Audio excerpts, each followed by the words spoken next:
शासकीय जागेवर अनेक वर्षांपासून वास्तव्यास असलेल्या नागरिकांच्या अतिक्रमित जागा नियमित करण्यासाठी शासनाने 25 मार्च 2026 रोजी आदेश जारी केले होते।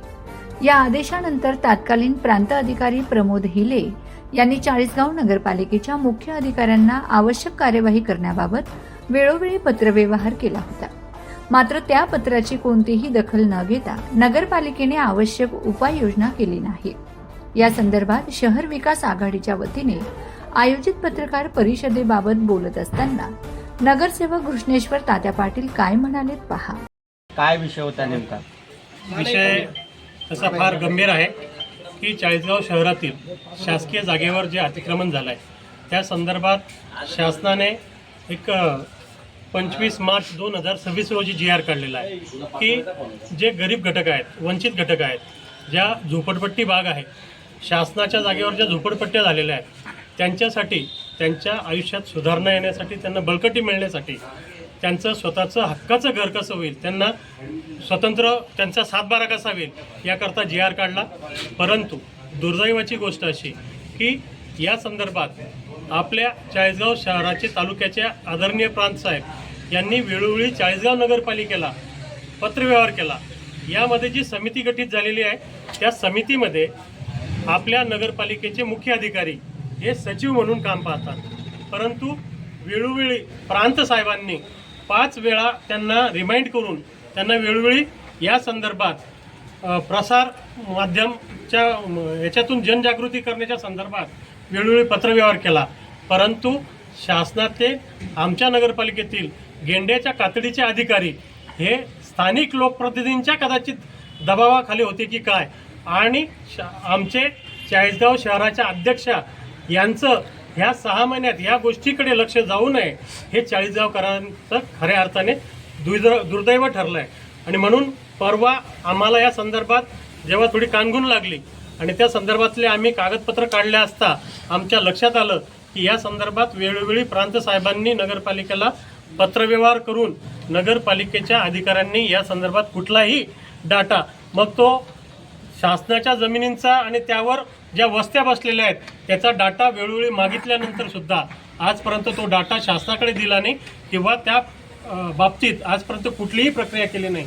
म्हणून आज लोकनेते, शहर विकास आघाडीचे आम्ही सर्व नगरसेवक व राष्ट्रवादीचे जिल्हा अध्यक्ष आदरणीय प्रमोद बाप्पू, आदरणीय दिनेश भाऊ, आदरणीय शशी भाऊ यांच्याशी चर्चा करून या संदर्भात गरिबांना त्यांचा हक्क व न्याय देण्यासाठी आज तुमच्या माध्यमातून आम्ही ही प्रसिद्धी दिली।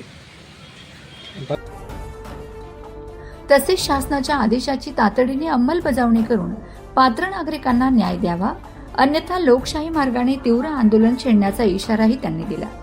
दरम्यान घृष्णेश्वर पाटील यांनी केलेल्या आरोपांबाबत चाळीसगाव नगरपालिका प्रशासन, नगराध्यक्ष प्रतिभा चव्हाण किंवा आमदार मंगेश चव्हाण यांची अधिकृत प्रतिक्रिया अद्याप प्राप्त झालेली नाही। संदर्भात आता आपल्याकडे प्रभारी सीओ आहेत, ते कालपासून दीपक दादांचे म्हणजे आपल्या गटनेत्यांचे फोन उचलत नाहीये। त्यांच्याशी संपर्क झाल्यानंतर ते चाळीसगाव नगरपालिकेत आल्यानंतर शहर विकास आघाडीचे सर्व नगरसेवक आम्ही त्यांना या संदर्भातला जाब विचारायला जाऊ आणि जर समाधानकारक उत्तर नाही मिळालं तर त्यांची तक्रार आम्ही जिल्हा अधिकाऱ्यांकडे करणार आहोत। ओके, खरं तर तात्या, मूळ लाभार्थ्यांना हक्काची जागा किंवा घर स्वतःच्या नावावर करून घेण्यासाठी 31 डिसेंबरची कालावधी आहे। जे काही उर्वरित जे 5-6 महिने उरलेले आहेत त्यामुळे 100% लोकांना, लाभार्थ्यांना त्यांच्या घर त्यांच्या नावावर होण्यासाठी आपण प्रयत्न करणार आहात। आणि जर का त्यामध्ये सत्ताधाऱ्यांनी आपल्याला सहकार्य केलं नाही तर मग पुढील काय असणार आहे भूमिका? मुळात तुमचा प्रश्न अतिशय सुंदर आहे। यात शासनाने GR काढलेला आहे आणि सत्ताधाऱ्यांचंच मुळात हे काम आहे की ज्या पद्धतीने मतांचा जोगवा मागताना त्यांनी त्या गरिबांना जे शब्द दिले ते शब्द पूर्ण करण्याची वेळ आली तरी सुद्धा ते ह्या गोष्टी वंचित ठेवतायत त्या गरिबांना।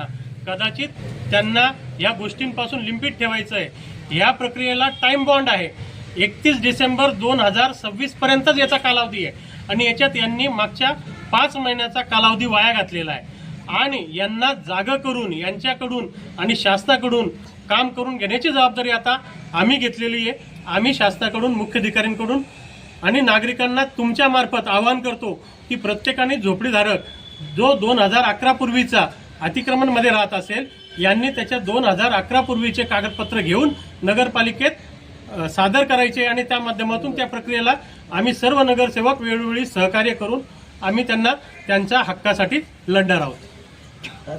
आता 31 डिसेंबर ही लास्ट डेट आहे आणि ही लेंदी प्रोसेस आहे. याचा डाटा कलेक्ट करणं, सॉर्ट आउट करणं, परत फॉर्म फिलअप करणं आणि ते मंजूर करणं.